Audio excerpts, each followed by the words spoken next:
अस्सलाम वालेकुम, मेरा नाम है रमशा इकबाल और आज हम लोग चैप्टर नंबर 3 द सेल का लेक्चर नंबर 2 स्टार्ट करने वाले हैं।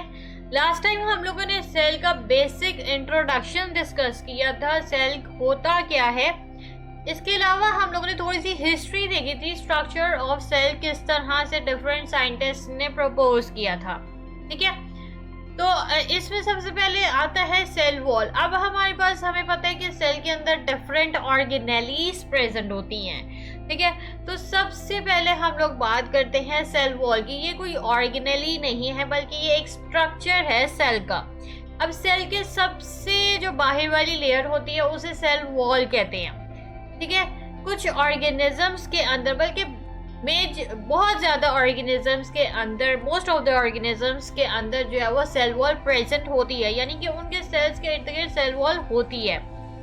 इसमें कुछ ऑर्गेनिजम्स आती है जैसे कि बैक्टीरिया है, फंजाई है, प्लांट्स हैं, प्रोटिस्ट आ जाते हैं, एल्गी प्रोटिस्ट यानी कि एग्जांपल आती है एल्गी की। ठीक है, तो इसके अलावा इसमें अब आप ये देखें कि प्रोकैरियोट्स भी आ रहे हैं, यूकैरियोट्स भी आ रहे हैं। हर एक के सेल के बाहर सेल वॉल प्रेजेंट होती है।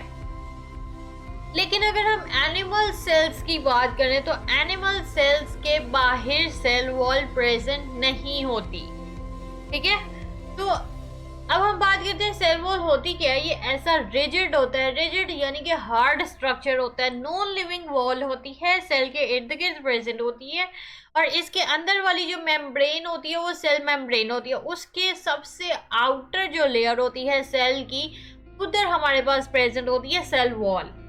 ठीक है, अब हम इसकी बात करते हैं, इसके फंक्शंस क्या आते हैं। सेल वॉल ने प्रोवाइड करनी होती है शेप, यानी कि सेल को प्रॉपर शेप देती है। इसके अलावा उसको स्ट्रेंथ प्रोवाइड करती है, उसको प्रोटेक्ट करती है, और साथ में जो इनर लिविंग मैटर होता है। अच्छा, खुद तो वो नॉन लिविंग वॉल होती है, लेकिन अंदर जो होता है वो लिविंग मैटर होता है, जिसे प्रोटोप्लाज्म कहते हैं। इसने क्या करना होता है, उस प्रोटोप्लाज्म को भी सपोर्ट प्रोवाइड करनी होती है ताकि प्रॉपर मेंटेन रहे सारी शेप। ठीक है, अब हम एनिमल सेल्स की बात करें तो एनिमल सेल्स के इर्द गिर्द सेल वॉल प्रेजेंट नहीं होती। ठीक है, अब प्लांट सेल्स की बात करें, प्लांट की जो सेल वॉल होती है उसमें 3 लेयर से वो मिलके बनी होती है। इसमें सबसे पहले आती है 3 लेयर्स में आती है प्राइमरी वॉल आती है, मिडिल लेमेला आता है, और उसके बाद सेकेंडरी वॉल आती है। ठीक है, एक एक करके आप सारे डिस्कस करते हैं। सबसे पहले आती है प्राइमरी वॉल। प्राइमरी वॉल जो होती है वो सेल मेम्ब्रेन के ऊपर प्रेजेंट होती है। आपको अब पता लग चुका हुआ है कि सेल के बाहर होती है सेल मेम्ब्रेन होती है, और सेल मेम्ब्रेन से भी बाहर आउटर लेयर है जिसे हम लोग सेल वॉल कह रहे हैं। ठीक है, अब सेल वॉल में अगर हम बात करें तो 3 आगे उसकी लेयर्स होती हैं, जिसमें प्राइमरी वॉल है, मिडिल लेमेला है और सेकेंडरी वॉल है। अब प्राइमरी वॉल जो होती है वो सेल मेम्ब्रेन के बाहर जो पहली लेयर आती है वो प्राइमरी वॉल की आती है। ठीक है, सेल वॉल की जो पहली लेयर आती है सेल मेम्ब्रेन के बाहर वो प्राइमरी वॉल की होती है। इसके अंदर इसकी कंपोजिशन क्या होती है, इसके अंदर सेलुलोज प्रेजेंट होता है, हेमी सेलुलोज होता है और पैक्टिन से मिलकर बनी होती है। अच्छा, अब सेलुलोज क्या करता है, सेलुलोज ने कुछ फाइबर्स बनाने होते हैं। वो क्या करते हैं, ये जो फाइबर्स होते हैं वो आपस में इस तरह से उनका स्ट्रक्चर होता है कि वो आपस में क्रिस क्रॉस हुए होते हैं एक दूसरे के ऊपर। ठीक है, और क्रिस क्रॉस होने की वजह से क्या होता है कि ये एक स्ट्रॉन्ग प्राइमरी वॉल बनाते हैं। ठीक है, क्योंकि ये फाइबर्स का स्ट्रक्चर ही ऐसे होता है कि ताकि प्रॉपर तरीके से एक स्ट्रॉन्ग वॉल बने। ठीक है, अच्छा, अब प्राइमरी वॉल के बाद आती है मिडिल लेमेला। मिडिल लेमेला ने क्या करना होता है, आपको पता है अब सेल वॉल है, ठीक है, एक सेल की है, अब दूसरे सेल की भी आगे सेल वॉल होगी। अब मिडिल लेमेला ने क्या करना होता है, हर सेल की जो प्राइमरी वॉल होती है डिफरेंट सेल्स की, उसको आपस में उसको होल्ड अप करके रखना होता है, यानी कि जोड़ के रखना होता है सारे सेल्स की प्राइमरी वॉल्स को। ठीक है, तो एक तरह से ये एक कह लें कि सपोर्ट प्रोवाइड कर रही है डिफरेंट बाकी के सेल्स के साथ भी, जो है वो इस तरह से सेल वॉल मेंटेन रहती है। ठीक है, तो इसकी कंपोजिशन में देखें तो इसमें मैग्नीशियम होता है, कैल्शियम होता है और पैक्टिन आता है। ठीक है। लास्ट में हमारी जो लेयर आती है वो है सेकेंडरी वॉल। सेकेंडरी वॉल कुछ ऐसे प्लांट सेल्स होते हैं जैसे कि जाइलम सेल्स आते हैं, वो सेकेंडरी वॉल भी बनाते हैं। वो प्राइमरी सेकेंडरी वॉल कहाँ पे प्रेजेंट होती है? प्राइमरी वॉल के अंदर वाली साइड में सेकेंडरी वॉल होती है, ठीक है। और इसकी कंपोजिशन में क्या आता है? इसमें सेलुलोज होता है, इसमें लिग्निन होते हैं और कुछ केमिकल्स भी प्रेजेंट होते हैं, ठीक है। अच्छा, इसके अलावा कुछ और यहाँ पे ऑर्गेनिजम्स की बताई हुई है सेल वॉल के बारे में। तो एल्गी सेल वॉल की बात करें तो उसके अंदर सेलुलोज प्रेजेंट होता है। प्रोकैरियोटिक सेल वॉल में देखें उसके अंदर पेप्टिडोग्लाइकन होता है।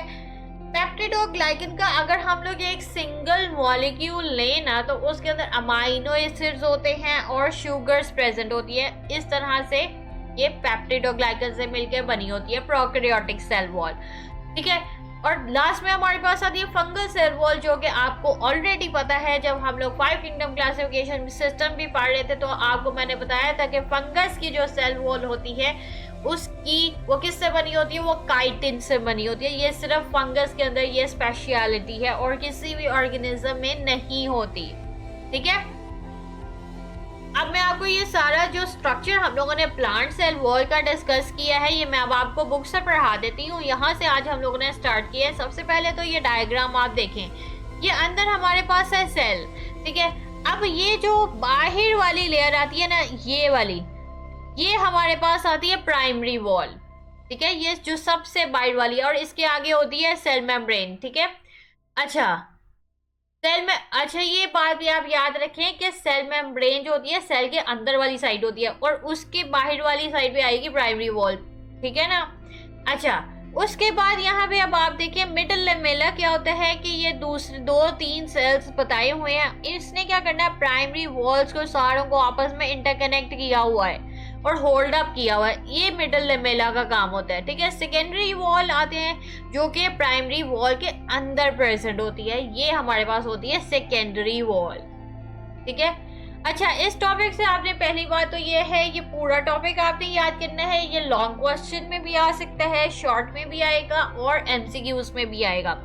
इसके फंक्शंस आपने याद करने हैं। मैंने प्रॉपर वो हेडिंग्स के साथ आपको मैंने जो है वो नोट्स बना दिए हैं। इसके अलावा प्लांट की जो सेल वॉल होती है 3 लेयर से बनी होती है। कौन कौन सी लेयर्स हैं ये इंपॉर्टेंट शॉर्ट क्वेश्चन है और लॉन्ग क्वेश्चन में भी आएगा, ठीक है। बाकी ये जो सेल वॉल है एल्गी की है, प्रोकैरियोट्स की है और फंजाई की, ये किस किस से बनी होती है? सारे इंपॉर्टेंट एमसीक्यूज हैं, ठीक है। Plasmodesmata are the channels in the cell wall that allows exchange of the molecules between adjacent cells. अच्छा, आपको मैंने बताया था कि कुछ मॉलिक्यूल्स भी आपस में एक्सचेंज होते हैं, यानी कि एक सेल से दूसरे सेल में जाते हैं।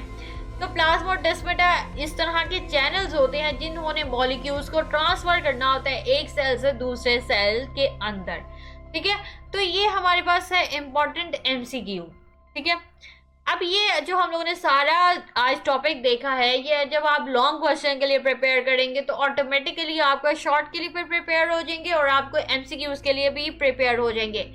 ये जो हर वॉल की जो कंपोजिशन है ना कि हर प्राइमरी वॉल किससे बनी होती है, मिडिल लेमेला किससे बनी होती है, सेकेंडरी वॉल किससे बनी होती है, ये भी इंपॉर्टेंट शॉर्ट क्वेश्चन और एमसीक्यूज के लिए आ सकता है। तो ओवरऑल ये पूरा टॉपिक जो आज हम लोगों ने पढ़ा है ये इंपॉर्टेंट लॉन्ग शॉर्ट एमसीक्यूज सारों के लिए। और अगर पेपर में ये आएगा तो आपने ये प्लांट सेल वॉल की ये हमने छोटी सी डायग्राम देखी है, ये भी आपने बनानी होगी।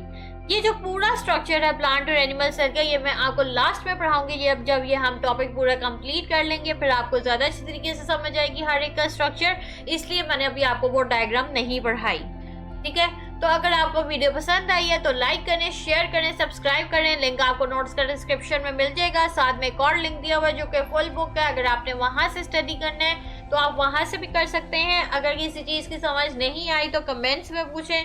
तो आज के लिए इतना ही, अल्लाह हाफिज।